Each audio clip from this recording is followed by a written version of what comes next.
الحمد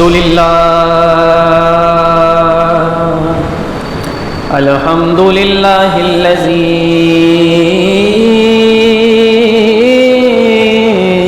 أكبر والصلاة والسلام على سيد البشر أما بعد فأعوذ بالله من الشيطان اللعين الرجيم بسم الله الرحمن الرحيم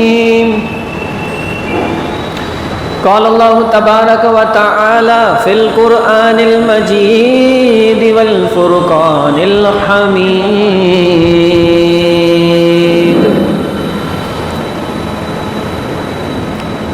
فأما الإنسان إذا ما ابتلاه ربه فأكرمه ونعمه فيقول ربي أكرمن وأما إذا ما ابتلاه فقدر عليه رزقه فيقول ربي أهانن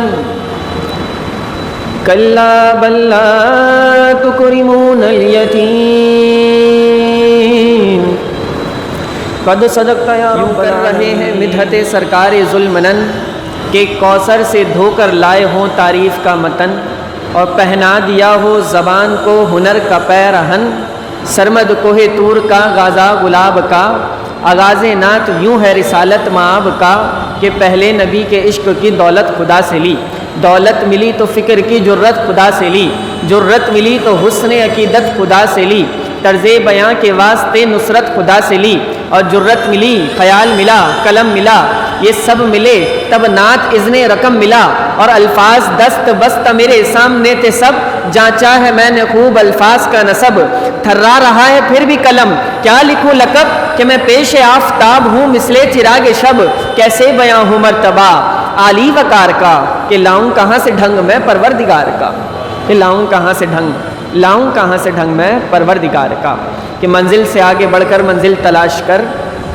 منزل سے آگے بڑھ کر منزل تلاش کر مل جائے تجھ کو دریا تو سمندر تلاش کر اور ہر شیشہ ٹوٹ جاتا ہے پتھر کی چوٹ سے ہر شیشہ ٹوٹ جاتا ہے پتھر کی چوٹ سے پتھر ہی ٹوٹ جائے وہ شیشہ تلاش کر پتھر ہی ٹوٹ جائے وہ شیشہ تلاش کر اور سجدوں سے تیرے کیا ہوا صدیاں گزر گئیں سجدوں سے تیرے کیا ہوا صدیاں گزر گئیں دنیا تیری بدل دے وہ سجدہ تلاش کر دنیا تیری بدل دے وہ سجدہ تلاش کر اور ہر شخص جل رہا ہے عداوت کی آگ میں ہر شخص جل رہا ہے عداوت کی آگ میں اس آگ کو جو بجھا دے وہ پانی تلاش کر اس آگ کو جو بجھا دے وہ پانی تلاش کر اور ایمان تیرا لٹ رہا ہے رہزن کے ہاتھ سے ایمان تیرا لٹ رہا ہے رہزن کے ہاتھ سے ایمان تیرا بچا لے وہ رہبر تلاش کر ایمان تیرا بچا لے وہ رہبر تلاش کر اور کرے سوار اونٹ پہ اپنے غلام کو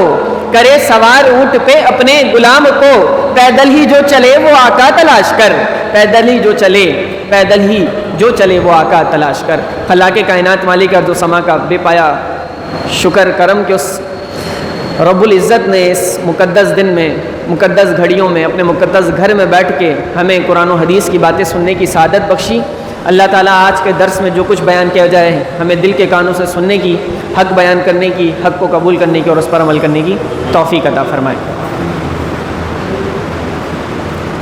فی الوقت جو موسم چل رہا ہے اور جس حالات اور وقت میں نمازی آج نماز پڑھنے آئیں گے کسی وقت میں نے مطالعہ کرتے وقت ایک کال پڑا تھا ایک بزرگ کا وہ کال آج میرے دل کے دروازے پر دستک دینے لگا اور انہوں نے یہ کہا تھا کہ دنیا میں جس نیکی کو ادا کرنے میں بڑا گہرا جملہ ہے بڑی گہری بات ہے فرمایا کہ دنیا میں جس نیکی کو ادا کرنے میں جتنی دشواری ہوگی جتنی مشکل ہوگی بروز حشر تمہارے میزان عمل میں وہ نیکی اتنی ہی بھاری ہوگی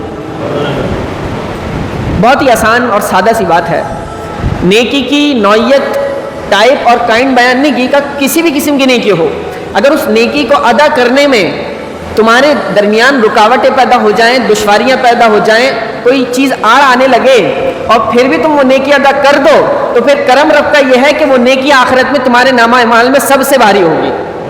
جمعے تم نے اور بھی ادا کیے ہوں گے، نمازیں اور بھی پڑھی ہوں گی، لیکن اگر تم آج کا جمعہ اس بارش کی شدید، تو بارش کے موسلا دھار بارش میں بھی تم رکاوٹوں کے باوجود گھر سے نکل کر اپنے بستر چھوڑ کے، اپنے آرام چھوڑ کے، اپنے کام چھوڑ کے رب کی بارگاہ میں آ کر بیٹھ جاؤ گے، تو بروز حشر تمہاری یہ نیکی، یہ جمعہ سب سے بھاری ہوگا، یہ نیکی سب سے بھاری ہوگی۔ تو دنیا میں نیکی کرنے کا انسان کو جب بھی موقع ملے تو نفس یہ کہتا ہے کہ مشکل پیدا ہو رہی ہے جناب چھوڑ دیا جائے، نہیں، ذہن یہ ہونا چاہیے مشکل پیدا ہو رہی ہے تو اور بڑھ کے کیا جائے، آپ کو موٹیویشن ملے اس سے کہ نہیں اب کرنا ہے۔ حضور علیہ الصلوۃ والسلام نے ایک حدیث مبارکہ ارشاد فرمائی ہے، وہ میں عرض کرنا چاہوں گا۔ حضور علیہ السلام کی ایک بہت ہی پیاری حدیث مبارکہ، نبی علیہ السلام نے فرمایا اللہ نے ایک فرشتہ پیدا فرما رکھا ہے، آدھا بیان میں خود کروں گا، آدھا آپ سے کرواؤں گا، تو جاگ کے بیٹھنا ہے۔ اللہ تعالیٰ نے کیا پیدا فرمایا ہے؟ فرشتہ پیدا فرمایا۔ اب اس کی ایک ڈیوٹی ہے، ایک ذمہ داری ہے، حدیث ہے، نبی علیہ السلام نے فرمایا اس فرشتے کے صرف ذمہ ایک ہی کام ہے، کوئی اور کام نہیں لگایا اللہ نے، وہ کام یہ ہے کہ میرا امتی دنیا کے کونے میں جس کونے میں بھی بیٹھا ہو وہ صرف درود پڑھے، وہ درود لبوں سے نکالتا ہے، وہ فرشتہ درود لے کر میری بارگاہ میں پیش کر دیتا ہے۔ یا کیا ہی پیاری ذمہ داری ہے، کتنا ہی خوبصورت کام ہے۔ لیکن حدیث کے کچھ پیرائے میں ذکر کروں گا تو آپ کو لطف آئے گا، ایمان کی تازگی ہوگی کہ درود صرف ایسے ہی نہیں پہنچتا۔ حضور علیہ السلام نے فرمایا فرشتہ جب درود میری بارگاہ میں لے کر آتا ہے تو نسب کے ساتھ لے کر آتا ہے، نسب کے ساتھ۔ نسب کیا ہوتا ہے؟ میرا نام سعد ہے، میرے والد محترم کا نام سلیم ہے، میرے دادا کا نام بشیر ہے، اور اگر میں یہاں بیٹھ کر اپنے نبی پر درود پڑھوں تو فرشتہ کچھ اس انداز سے حضور کی بارگاہ میں درود پیش کرتا ہے کہ حضور آپ کے امتی سعد بن سلیم بن بشیر نے آپ کی بارگاہ میں درود بھیجا ہے، آپ کے اوپر درود بھیجا ہے۔ تو آپ کے درود پڑھنے کی برکت سے نہ صرف آپ کا نام، نہ صرف آپ کے والد محترم کا نام، بلکہ آپ کے دادا کا نام بھی دربار رسالت میں جاتا ہے۔ تو نسب کے ساتھ فرشتہ آپ کا درود لے کر بارگاہ رسالت میں پیش کر دیتا ہے، دنیا کے کسی کونے میں سے بھی پڑھے۔ لیکن حضور علیہ السلام نے فرمایا کہ یہ تو عام دنوں کی بات ہے، اگر کوئی جمعے کے روز مجھ پہ درود پڑھے، چاہے وہ شمال سے پڑھے کہ جنوب سے پڑھے، چاہے وہ کسی بھی طرف سے دنیا کے کسی خطے اور چپے پر کیوں نہ ہو، بس وہ مجھ پہ درود پڑھے اور جمعے کا روز ہو تو سارے واسطے وسیلے درمیان میں سے ہٹ جاتے ہیں، میں محمد خود اپنے امتی کا درود سنتا بھی ہوں اور اس کا جواب بھی دیتا ہوں۔ سارے واسطے وسیلے ہٹ جاتے ہیں، کیوں؟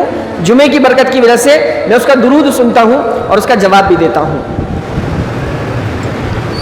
امام غزالی رحمۃ اللہ تعالی علیہ نے ایک بہت ہی نایاب بات اور حکایت اپنی مایہ ناز تصنیف میں درج کی ہے کہ حج کے موقع پر فرماتے ہیں، سفیان ثوری رحمۃ اللہ تعالی علیہ، بزرگ امام غزالی لکھتے ہیں حضرت کا واقعہ، سفیان ثوری اپنے وقت کے کامل ولی، اللہ کے برگزیدہ بندے بزرگ گزرے، بہت بڑے عالم، آپ کے بارے میں آتے ہیں آپ حج کرنے گئے، حج کے دوران آپ طواف کرتے، بہت سارے ارکان ہیں، سعی کرتے، اب ہر رکن درود کی اپنی فضیلت ہے لیکن ہر رکن کی اپنی ایک دعا ہے۔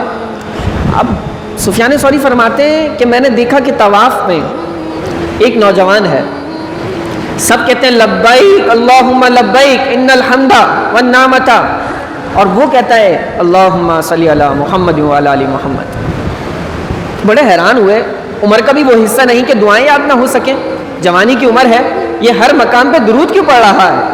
یہ طواف کرتا ہے تو درود پڑھتا ہے، یہ صحیح کرتا ہے تو درود پڑھتا ہے، یہ مینا میں ہو یا عرفات میں ہو، یہ کوئی بھی رکن ادا کرے، یہ نوجوان درود کیوں پڑھتا ہے؟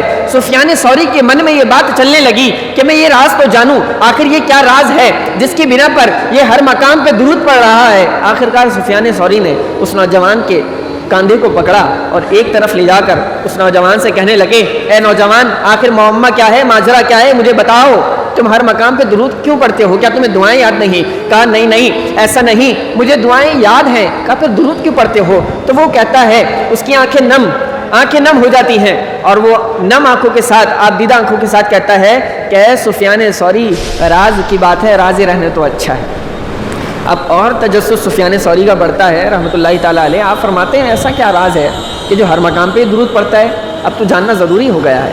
اس سے کہتے ہیں یہ راز ہی رہے گا, تم بے فکر رہو, تم بتاؤ تو صحیح کون سی ایسی مجبوری ہے جو چیز تمہیں مجبور کر رہی ہے ہر مقام پہ درود پڑھنے کے لیے. تو وہ کہتا ہے بات یہ ہے کہ جب میں حج کے سفر پہ آ رہا تھا نا تو میرے والد محترم میرے ساتھ تھے, اور ہوا کچھ یوں کہ جب حج کے سفر میں آ رہا تھا تو اس سفر کے دوران میرے والد محترم کا انتقال ہو گیا. اب پردیس میں سفر میں مسافر میں میرے والد کا انتقال ہو گیا, اور غضب یہ تھا کہ میرے والد کا چہرہ سیاہ ہو گیا, سیاہ چہرہ ہو گیا, چہرہ تبدیل ہو گیا. اور یہ اس بات کی علامت تھی کہ میرے والد محترم کا خاتمہ بالخیر بالایمان نہیں ہوا ہے. میں انتقال سے زیادہ پریشان اس بات پہ تھا کہ میرے والد کا خاتمہ بالخیر بالایمان نہیں ہوا. سیاہ چہرہ, میں اپنے والد کے چہرے کو ڈھانپ دیا اور میں منتظر اور روئے جاؤں کہ کون اس پردیس میں, اس سفر میں, اس مسافر کی حالت میں میری مدد کرے, آخر کون ہے. بس اسی سوچ میں روتا روتا اپنے آپ سے باتیں کرتا میری آنکھ لگ گئی, میں سو گیا. جب میں سویا تو میری آنکھیں سوئیں, میری قسمت نے انگڑائی لے لی, اور میں کیا دیکھتا ہوں, ایک نورانی لبادے والے, ایک نورانی داڑھی والے, ایک نورانی لباس والے, ایک نورانی چہرے والے, ایک نورانی آنکھوں والے, ایک نورانی شخصیت چلتی ہوئی آ رہی ہے, اور میرے والد محترم کے چہرے پہ سے کپڑا ہٹا کر اپنا نورانی ہاتھ میرے والد کے چہرے پر پھیر کر کپڑا واپس ڈال کر وہ شخصیت جانے لگتی ہے. تو میں دیکھتا ہوں کہ میرے والد کا چہرہ اب جو کپڑے سے ڈھکا ہوا ہے, میں نے خواب میں ہی اپنے والد کے چہرے پر سے کپڑا ہٹایا تو کچھ دیر پہلے جو چہرہ سیاہ ہو گیا تھا وہ 14ویں کے چاند کی طرح چمک رہا تھا, وہ چہرہ چمک رہا تھا. میں حیران ہو گیا کہ یہ کون شخص ہے جس نے اتنی کرم نوازی کی. میں نے پلٹ کے اس سے پہلے کہ وہ نورانی شخص جائے میں نے اس کے دامن اور کملی کو پکڑ لیا اور میں نے عرض کیا کہ آپ کون ہیں, آپ کون ہیں کہ مجھ بے نوا پہ ایسی کرم نوازی اس حالت میں پردیس میں, تو مجھے کوئی پوچھنے والا نہیں, میرا کوئی پرسان حال نہیں, آپ نے کیسے کرم نوازی کر دی. تو پھر وہ نورانی لبادے والے اور نورانی داڑھی اور لباس والے پلٹ کے کہنے لگے ارے جوان تم پہچانے نہیں, ہم تمہارے نبی محمد عربی ہیں, تمہارے نبی ہیں. وہ خواب میں ہی ہاتھ جوڑ کے رونے لگے دست بستہ, حضور آپ نے کرم نوازی کی, میرے والد تو گناہ گار, ان کا چہرہ تبدیل ہو گیا, آپ نے کیسے کرم نوازی کی. تو حضور علیہ السلام نے فرمایا اے نوجوان تیرا والد واقعی گناہ گار تھا, لیکن اس کا ایک عمل ایسا تھا کہ جس کی وجہ سے آج میں یہاں آنے پر مجبور ہو گیا. حضور ارشاد فرمائے میرے والد کی کون سی نیکی آپ کو بھا گئی اور پسند آ گئی. کا بات یہ ہے کہ یہ جب تک نہیں سوتا تھا جب تک مجھ پہ 100 مرتبہ درود نہیں پڑھ لیتا تھا. آج یہ عمل ہے اس کا کہ جس کی وجہ سے میں اس کے اوپر کرم نوازی کرنے آ گیا ہوں. ساری زندگی کی مصروفیات اپنی جگہ, سارے معاملات اپنی جگہ, اونچ نیچ عروج و زوال نشیب و فراز گناہ اور نیکی کا معاملہ اپنی جگہ, لیکن اس کا مجھ سے جو عشق کا تعلق تھا مجھ پہ درود پڑے بغیر سوتا نہیں تھا. جب تک 100 مرتبہ میری بارگاہ میں اس کا درود نہیں آ جاتا تھا, تو آج اس کو میری ضرورت پڑی ہے تو میں خود چل کے اس کے لیے آ گیا ہوں. تو سفیان ثوری تو یہ راز جان گئے, اور ان کے واسطے اور وسیلے سے ہم بھی یہ راز جان گئے. آج 10 طرح کے وظیفے لیتے پھرتے ہیں ہم کہ وظیفہ دینے بڑے پریشان ہیں, کوئی حل نہیں ہے. درود سب مشکلوں کا حل ہے, انسان درود پڑھے تو صحیح.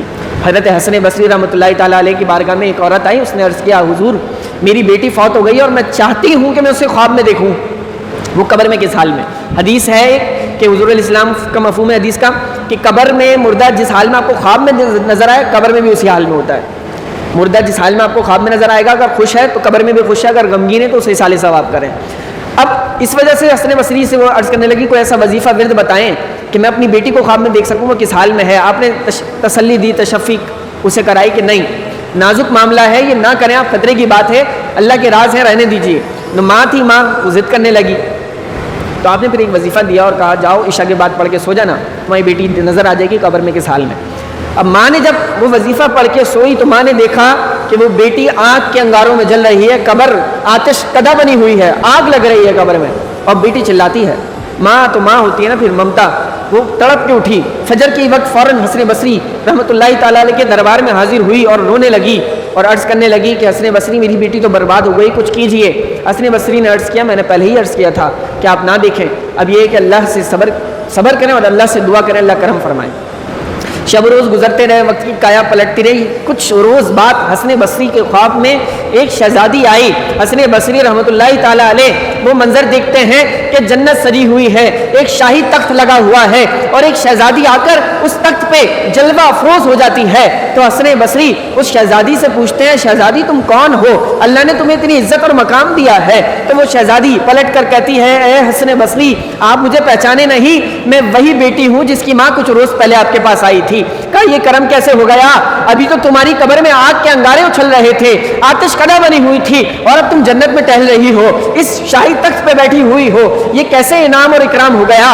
تو اس نے کہا بات کچھ لمبی چوڑی نہیں، بات صرف مختصر سی ہے، میرے قبرستان پر کئی قبروں پہ عذاب ہو رہا تھا اور قبرستان کے قریب سے ایک نوجوان کا گزر ہوا اور اس کے دل میں آیا کہ ان قبر والوں کو کچھ پڑھ کے بخش دوں، تو اس نے ایک بار نبی پہ درود پڑھا اور اس کے پاس اتنا وقت نہیں تھا کہ وہ ہاتھ اٹھا کر لمبی لمبی دعائیں کرتا، تو اس نے ایک بار درود پڑھ کے دل میں کہا اے میرے رب میں نے یہ جو درود پڑھا ہے سارے قبرستان والوں کو بخشا، اللہ نے سارے قبرستان پہ سے عذاب اٹھا لیا، سب کو داخل جنت فرما دیا، سب کو داخل جنت فرما دیا ہے۔ صرف ایک درود کی برکت سے کئی مردوں کی بخشش ہو جائے اور ہم اپنی سانسوں کی مالا ضائع کریں، ہم اپنی سانسوں کی لڑیوں کو ضائع کریں، ان سانسوں کی کڑیوں کو ضائع کریں اور اپنے نبی پہ درود پڑھنے سے محروم ہو جائیں، بڑے خسارے کا سودا ہے۔ تو کوشش کریں شب روز اپنی زبان کو درود سے تر رکھیں، یہ بڑی ضرورت ہے درود شریف۔ قرآن کی ان آیات کی طرف جو میں نے سرنامہ کلام میں تلاوت کی، خلاق کائنات ارشاد فرماتا ہے فَأَمَّا الْإِنسَانُ إِذَا مَا ابْتَلَاهُ رَبُّهُ فَأَكْرَمَهُ وَنَعَمَهُ فَيَقُولُ رَبِّي أَكْرَمَنِ۔ سورہ فجر کی یہ وہ آیات ہیں کہ جس میں انسان کے ایک ایٹیٹیوڈ کو اللہ تعالیٰ ایڈریس کر رہا ہے اور وہ ایسا رویہ انسان کا کہ تقریباً ہر شخص میں وہ پایا جاتا ہے، مجھ سمیت، آپ میں، مجھ میں، سب میں، اور اللہ نے بیان فرما دیا کہ ایک طریقہ کیا ہے، انسان کا مزاج کیا ہے، اس کی نیچر کیا ہے، اس کی فطرت کیا ہے۔ اللہ تعالیٰ فرما رہا ہے کہ فَأَمَّا الْإِنسَانُ إِذَا مَا ابْتَلَاهُ رَبُّهُ فَأَكْرَمَهُ وَنَعَمَهُ فَيَقُولُ رَبِّي أَكْرَمَنِ، کہ اللہ جب انسان کو آزماتا ہے، آزماتا کیسے؟ ہم سب یہ سمجھتے ہیں کہ پریشانی آ گئی تو آزمائش ہے، اللہ قرآن میں کہہ رہا ہے، اللہ کہہ رہا ہے کہ اللہ جب بندے کو آزماتا ہے، آزماتا ایسے ہے کہ ربُّ أَكْرَمَهُ اسے عزت دیتا ہے، وَنَعَمَهُ اور اسے نعمت دیتا ہے، فَيَقُولُ رَبِّي أَكْرَمَنِ، تو بندہ کہتے ہیں میرے رب نے تو مجھ پہ بڑا کرم کر دیا، بڑی عزتیں آ گئی ہیں میرے پاس۔ پوچھیں بھائی کیا حال ہے؟ کہتے ہیں بڑا رب کا فضل ہے۔ یہ جو بڑا فضل ہے، یہ بڑا فضل کیا ہے؟ ڈبل ڈیوٹی کر رہا ہوں، سیلری پیکج اچھا ہے، گاڑی بھی لے لی ہے، گھر بھی اپنا کر لیا ہے، شادی بھی ہو گئی ہے، بچے بھی ہو گئے ہیں، ویل سیٹ ہوں، یہ بڑا فضل ہے۔ بڑا فضل یہ رب کے نزدیک بڑا فضل نہیں ہے، یہ تمہاری آزمائش ہے، رب تمہیں آزما رہا ہے۔ بڑا فضل یہ نہیں ہے کہ انسان کو مال و دولت زیادہ مل جائے، بڑا فضل یہ ہے کہ تمہیں زیادہ سجدوں کی توفیق مل جائے۔ اللہ جب ناراض ہوتا ہے تو مال و دولت نہیں چھینتا، اللہ جب ناراض ہوتا ہے تو سجدوں کی توفیق چھین لیتا ہے، انسان پھر رب کے حضور سجدہ نہیں کر پاتا۔ وہ حرام کی کمائی سے پورا گھر بنا کے بڑا سا دکان پہ اور گھر پہ لکھ دیں گے ھذا من فضل ربی، یہ میرے رب کا فضل ہے۔ ارے نادان، یہ رب کا فضل نہیں، یہ تو رب کا غضب تھا کہ جسے تو نے رب کا فضل لکھ دیا ہے۔ تو اللہ فرما رہا ہے کہ میں بندے کو نعمت دیتا ہوں، اسے عزت دیتا ہوں، اس کا اسٹیٹس، اس کا اسٹینڈرڈ بڑا ہو جاتا ہے، وہ سمجھتا ہے میری بڑی ویلیو ہے، مجھے تو رب نے بڑا نواز دیا ہے، میرے پاس سب کچھ ہے۔ لیکن اللہ فرماتا ہے کہ جب دوسرا انداز میں اس کے ساتھ اپناتا ہوں، وَأَمَّا إِذَا مَا ابْتَلَاهُ فَقَدَرَ عَلَيْهِ رِزْقَهُ فَيَقُولُ رَبِّي أَهَانَنِ۔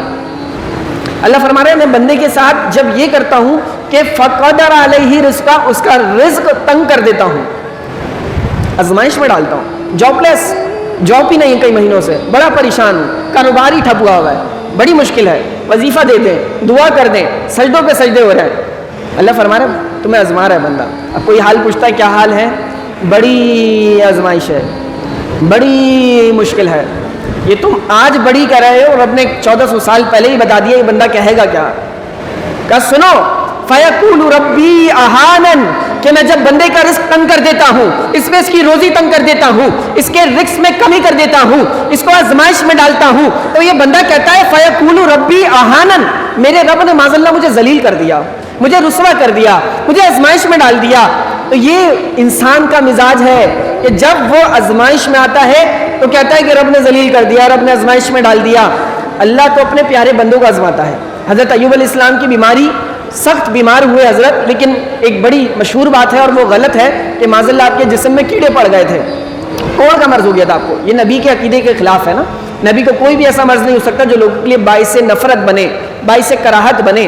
تو آپ کو شدید بیماری ہوئی، اور جب بیماری سے افاقہ ہو گیا، ایک پورا طویل واقعہ اور ان کی داستان اور قصہ ہے زندگی کا، کہ جب وہ بیماری سے افاقہ ہو گیا تو ان کی زوجہ نے اس بات کو دیکھا کہ آپ افسردہ رہنے لگے، تو عرض کی دست بستہ حضور میرے سرتاج، آپ جب شدید بیمار تھے تو اداس نہیں رہتے تھے، اب صحیح ہو گئے تو اداس کیوں ہے؟ تو انہوں نے جو بات ارشاد فرمائی، فرمایا اے میری زوجہ، بات یہ ہے کہ جب میں شدید بیمار تھا نا تو پورے دن میں ایک بار رب پوچھتا تھا اے ایوب کیا حال ہے، اب میں ٹھیک ہو گیا ہوں تو وہ آواز نہیں آتی، اس لیے میں افسردہ رہتا ہوں۔ تو جب بندہ آزمائش میں ہوتا ہے، اللہ کے قریب ہوتا ہے، اللہ دیکھتا ہے۔ حضرت بلال کو عذاب دیا جانے لگا، سزائیں دی جانے لگیں، مکہ کی گلیوں میں گھسیٹا جانے لگا، عرب کی تپتی ریت پہ رکھ کر آپ کی چربی سے اس ریت کو ٹھنڈا کیا جانے لگا، کئی طرح کی عذاب دیے جانے لگے۔ ایک صحابی رسول نے پوچھ لیا، ایک بندے نے پوچھ لیا کہ اگر آپ اپنی زبان سے، دل میں ایمان رکھتے ہوئے زبان سے انکار کر دیں تو کیا حرج ہے، آپ اتنی مضبوطی سے قائم اور دائم کیوں ہیں؟ تو حضرت بلال کہتے ہیں اگر تم بازار جاؤ اور ایک مٹکا خریدو تو تم ٹھوک بجا کر دیکھتے ہو ہر طرف سے کہیں سے لیک تو نہیں ہے، کہیں میں جو اس میں پانی ڈالوں گا وہ ضائع تو نہیں ہو جائے گا، کیا تم اپنے پانی کے لیے ایک مٹکا خریدو تو ٹھوک بجا کر دیکھتے ہو؟ رب اپنے بلال کو دیکھ رہا ہے، میں اسے اپنی محبت کا جام پلاؤں گا، میرا بلال مضبوط ہے بھی کہ نہیں ہے، میں اپنے رب کی آزمائش پہ پورا اترنا چاہتا ہوں، اس لیے میں احد احد کہتا ہوں، رب ایک ہے، رب ایک ہے۔ اللہ نے فرمایا جو تم آزمائش میں آئے ہو تمہارا رزق تنگ ہو گیا، ایسی نہیں ہے۔ قرآن کہتا ہے کیوں ہے؟ فرمایا کلا بل لا تکرمون الیتیم، تم یتیم کی رسپیکٹ نہیں کرتے، اسے عزت نہیں دیتے۔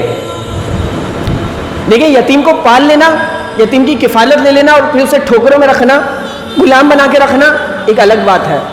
قرآن نے لفظ اپر لیول کا یوز کیا، فرمایا کلا بل لا تکرمون الیتیم، تم یتیموں کی عزت نہیں کرتے۔ جب تم یتیموں کی عزت کرنے لگ جاؤ گے اللہ تمہارے رزق میں بھی برکت دے دے گا۔ حضور علیہ السلام نے فرمایا جس نے کسی یتیم کی کفالت اپنے ذمہ لی، اس کی ذمہ داری اپنے ذمہ پہ لے لی، اس کا خرچہ اپنے ذمہ پہ لے لیا، میرے نبی نے اپنی دونوں انگلیوں کو یوں کر کے ارشاد فرمایا جس نے یتیم کی کفالت اپنے ذمہ لے لی بروز حشر وہ جنت میں میرے ساتھ یوں ہوگا۔ فرمایا یہ تمہارا گھر، تمہاری دنیا، تمہارا معاشرہ، تمہاری سوسائٹی، تم دیکھتے ہو گھر یہ عالیشان ہے، گھر وہ بڑا پیارا ہے، اونچا وہ بنا ہے، RCC کا وہ بنا ہے، ماربل اس پہ لگے ہیں، ٹائلس اس پہ لگے ہیں، یہ تمہاری پسند ہے۔ کبھی تم نے یہ بھی دیکھا کہ تمہارے رب کو گھر کون سا پسند ہے؟ تمہارے رب کو جو گھر پسند ہے وہ پھر کوئی اور نہیں بتائے گا، وہ آمنہ کے لال بتائیں گے۔ حضور علیہ السلام نے ارشاد فرمایا اس دنیا میں سب سے پیارا گھر اللہ کو وہ ہے کہ جس میں یتیم رہے اور اس کے ساتھ اچھا سلوک کیا جائے۔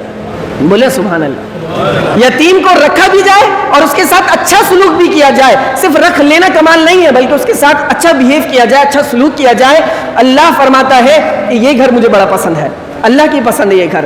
کلا بل لا تکرمون الیتیم ولا تحاضون علی طعام المسکین، فرمایا ایک دوسری بات بھی ہے جو تم نہیں کرتے جس کی وجہ سے تمہاری روزی تنگ ہو جاتی ہے۔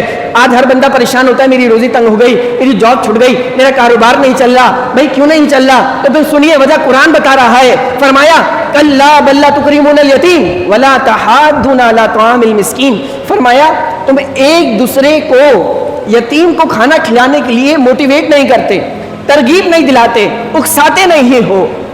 اب یہ بھی آگے کی بات ہے، قرآن یہ نہیں کہہ رہا کہ تم یتیموں کو کھانا نہیں کھلاتے، قرآن نے یہ نہیں کہا کہ تم یتیموں کو بولیے یتیموں کو کھانا نہیں کھلاتے، قرآن نے کہا تم یتیموں کو کھانا کھلانے کے لیے ایک دوسرے کو موٹیویٹ نہیں کرتے، ترغیب نہیں دلاتے، اکساتے نہیں ہو۔ وجہ کیا ہے؟ وجہ یہ ہے کہ ہر بندے کے بس میں نہیں ہوتا کھانا کھلانا، کچھ غریب بھی تو ہوتے ہیں نا، تو اللہ نے آگے کی بات کی ہے۔ فرمایا اگر تم غریب ہو تو کیا ہوا، کوئی کھانا کھلانے والا جو طاقت رکھتا ہے اس سے رابطہ تو ہوگا نا، اس سے رابطہ کروا کے اسے بتا دو کہ یہ ضرورت مند ہے، اس کو کھانا کھلا دے۔ فرمایا ولا تحاضون علی طعام المسکین، تم یتیموں کو مسکینوں کو کھانا نہیں کھلاتے۔ آج ہم کسی کی دعوت کرتے تو ہمارے کئی غرض اور وابستہ ہوتے، مطلب آج اس سے یہ کچھ کھلا دوں گا تو پرسوں یہ کام نکلوا لوں گا، بڑا کام کا بندہ ہے، کام آ جائے گا آگے، بڑے اس کے تعلقات ہیں، بڑے رابطے ہیں۔ آج اس کو اگر اس کو کچھ زنگر کھلا دیں اور کچھ باربیکیو کہ اس کی باربیکیو اگر اس کی پارٹی کر دیں تو یہ کہ آگے بڑا کام آنے والا بندہ ہے، اس کے تعلقات بڑے ہیں، رابطے بڑے ہیں۔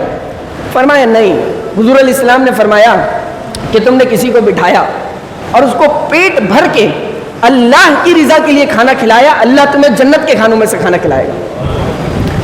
کسی ایسے بندے کو بھی ہم نے کھانا کھلایا کہ کہ جس کا نام بھی ہمیں نہ پتا ہو, جس کا پتہ بھی ہمیں نہ پتا ہو, جس کا کوئی بیک گراؤنڈ ہمیں نہ پتا ہو, ہمیں نہ پتا ہو کہ واپسی اس دنیا میں ہمیں ملے گا بھی کہ نہیں ملے گا, اور اسے بٹھا کے اللہ کی رضا کے لیے کھانا کھلا دیں کہ واپس پتہ نہیں اس سے تعلق بنے بھی نہ بنے, لیکن صرف اللہ کے لیے جب آپ کھانا کھلائیں گے اللہ جنت کے کھانوں میں سے کھانا کھلائے گا. کتنا سستا سودا ہے جنت کا کھانا, کوئی آسان بات ہے جنت کا کھانا؟ جس کا خیال بھی نہ گزرا ہو دل سے اور دماغ سے, اللہ جنت کا کھانا کھلائے گا صرف کس لیے؟ کسی کو پیٹ بھر کے کھانا کھلا دیں, کسی کی بھوک مٹا دیں. وَلَا تَحَاضُّونَ عَلَىٰ طَعَامِ الْمِسْكِينِ وَتَأْكُلُونَ التُّرَاثَ أَكْلًا لَمًّا. کہ ایک اور بات بھی ہے, سنو صحیح, تم لوگ کے اندر ایک اور رویہ اور مزاج بھی ہے انسانوں, سنو. فرمایا وَتَأْكُلُونَ التُّرَاثَ أَكْلًا لَمًّا, میراث کا جو مال ہوتا ہے نا وہ تم ہپ ہپ کر کے کھاتے ہو. قرآن کہہ رہا ہے وہ ساری برائیاں جو آج مجھ میں اور آپ میں پائی جا رہی ہیں, ہمارے معاشرے میں, ہماری سوسائٹی میں پائی جاتی ہیں, قرآن کہہ رہا ہے یہ تم دیکھو, قرآن پڑھو, قرآن کیا کہتا ہے. کیا تم رزق کی تنگی کی شکایت کرتے ہو, مولانا صاحب کے پاس وظیفے لینے پہنچ جاتے ہو, اپنے رب کا کلام کھول کر دیکھو, تمہارا رب کہتا ہے کلا بل لا تکرمون الیتیم, تم یتیموں کی عزت نہیں کرتے. ولا تحاضون علی طعام المسکین, تم مسکینوں کو کھانا کھلانے کے لیے موٹیویٹ نہیں کرتے. پھر کیا کرے مالک؟ فرمایا وتاکلون التراث اکلا لما, جب تمہارے والد انتقال کر جائیں تو جو مال چھوڑ کے جاتے ہیں تم بہن کا مال دبا لیتے ہو, تم نابالغ بچے کا مال دبا لیتے ہو. یہ سب میرا ہے, یہ پراپرٹی, یہ ساری زمین, یہ سارا مال و زر, یہ سب میرا ہے. بہن کہتی ہے مجھے میرا اگر حصہ چاہیے, وہ جو جہیز تمہیں شادی پہ دیا تھا وہی تمہارا حصہ ہے. شریعت اپنی بنا رکھی ہے, کوئی مسئلہ نہیں پوچھیں گے, کوئی فتویٰ نہیں لیں گے کہ بھئی یہ سارا مال میرا ہے, بیٹے کا حصہ زیادہ رکھا ہے شریعت نے, تمہیں جو جہیز دیا تھا وہی تمہارا حصہ ہو گیا. کیا دوسرے کا مال کھاتے ہو, دوسرے کا حصہ کھاتے ہو, دوسرے کا حق مارتے ہو. نابالغ بچہ ہو تو اسے بڑے پیار سے لاڈ سے پالتے ہو کہ بڑا ہو جائے, بالغ ہو جائے تو اس کے سگنیچر بھی تو کروانے, پراپرٹی اپنے نام کروانی ہے. بیگم محترمہ ذرا اس کا زیادہ خیال رکھنا, یہ بڑا کام کا بچہ ہے, اور جیسے ہی بالغ ہو گیا اسے لاوارث چھوڑ دیا. یہ دنیا میں میرے اور آپ کے معاشرے میں ہو رہا ہے. فرمایا وَتَأْكُلُونَ التُّرَاثَ أَكْلًا لَمًّا, فرمایا ایک اور بات بھی ہے, سنو. فرمایا وَتُحِبُّونَ الْمَالَ حُبًّا جَمًّا, تم اپنے مال سے شدید محبت کرتے ہو. جب تم مال سے شدید محبت کرتے ہو, اللہ اس کے رسول سے نہیں کرتے, تو تمہارے مال میں برکت کیسے پیدا ہوگی؟ ایک صحابی رسول حاضر ہوئے, عرض کی حضور ہم سب کا مسئلہ یہ ہے, اکثر لوگوں کے اندر یہ فیلنگز پائی جاتی ہیں کہ ان کا مرنے کا دل ہی نہیں چاہتا, اس دنیا سے جانے کا جی نہیں چاہتا, ان کے سامنے موت کی بات کر دو تو ان کا موڈ ہی خراب ہو جاتا ہے. ایک صحابی رسول نے دست عرض کی حضور ایک معاملہ ہے. کیا ہوا؟ کہا مرنے کا جی نہیں چاہتا, اس دنیا سے جانے کا جی نہیں چاہتا, دل کرتا یہی رہوں. اب میرے نگاہ رسالت پہ بھی تو قربان جائیے نا. حضور علیہ السلام نے پوچھا ہے میرے صحابی کیا تمہارے پاس مال ہے؟ کیا تمہارے پاس مال ہے؟ عرض کی حضور مال تو بہت ہے. کہا ایک نسخہ بتا رہا ہوں, اس پہ عمل کرنا, جب ملو پھر بتانا کتنا فائدہ ہوا. کہا حضور ارشاد فرمایا جو مال تمہارے پاس ہے وہ اللہ کی بارگاہ میں خرچ کرنا شروع کر دو, بس اتنا کام کرو. کہا ٹھیک ہے. شب روز گزرتے رہے. صحابی رسول نے نسخے پر, اس وظیفے پر, اس طریقے پر, اس وتیرے پر عمل کرنا شروع کیا. جب موقع ملتا اللہ کی بارگاہ میں خرچ کرتے, اللہ کے بندوں پر خرچ کرتے, غریبوں کے کام آ جاتے. کئی دنوں بعد صحابی رسول کا سامنا چہرہ ودوحا سے ہوا تو رخ ودوحا متوجہ ہوا, اور حضور علیہ الصلوۃ والسلام نے ارشاد فرمایا اے میرے صحابی, غور سے سنیے گا, فرمایا اے میرے صحابی اب تمہارے دل کا کیا حال ہے, وظیفے پہ عمل کیا کہ نہیں کیا؟ کہا حضور بالکل کیا ہے. کہا اب دل کیا کہتا ہے؟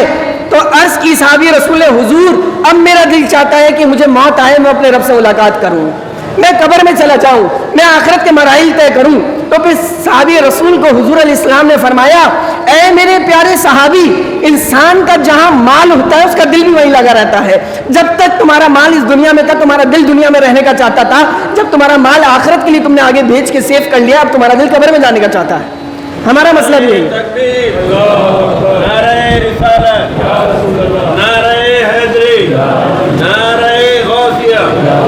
ہمارا مسئلہ بھی یہی ہے. مال و دولت تو بہت ہے, اللہ نے نوازا تو بہت ہے, لیکن اللہ کی بارگاہ میں خرچ ہی نہیں ہوتا. آٹے میں سے نمک کے برابر نکال کے ہم سمجھتے ہیں اللہ کی بارگاہ میں بڑا خرچ کر دیا ہے, پھر ڈر لگتا ہے اور قبر میں جانے کا جی نہیں چاہتا, مرنے کا دل نہیں کرتا. کیوں؟ وجہ کیا ہے؟ پوچھے بھائی مال و دولت اتنا ہے, سیونگ اتنی ہے, لیکن اللہ کی بارگاہ میں خرچ نہیں کرتے. جب اللہ کی بارگاہ میں خرچ کرنا شروع کریں گے اللہ آپ کے دل کو نرم کر دے گا, پھر قرآن و حدیث کی باتیں بھی آپ کے دل میں اترنا شروع ہو جائیں گی. ایک آخری بات کر کے اختتام کر رہا ہوں. سمرقند شہر میں, ایک بلخ شہر میں جب قحط پڑا اور سمرقند شہر میں لوگ ہجرت کر کے آنے لگے تو ایک سید زادی بھی آئی. امام غزالی رحمۃ اللہ تعالیٰ علیہ نے اس اپنی مایہ ناز تصنیف میں لکھا ہے ایک سید زادی بھی آتی ہے، اور سید زادی آتی ہے اور اس کے ساتھ یتیم شہزادیاں بھی ہوتی ہیں. ابھی میں نے عرض کیا یتیم کی رسپیکٹ، عزت دینا ایک بات، دوسری بات کسی مسکین کو کھانا کھلانا.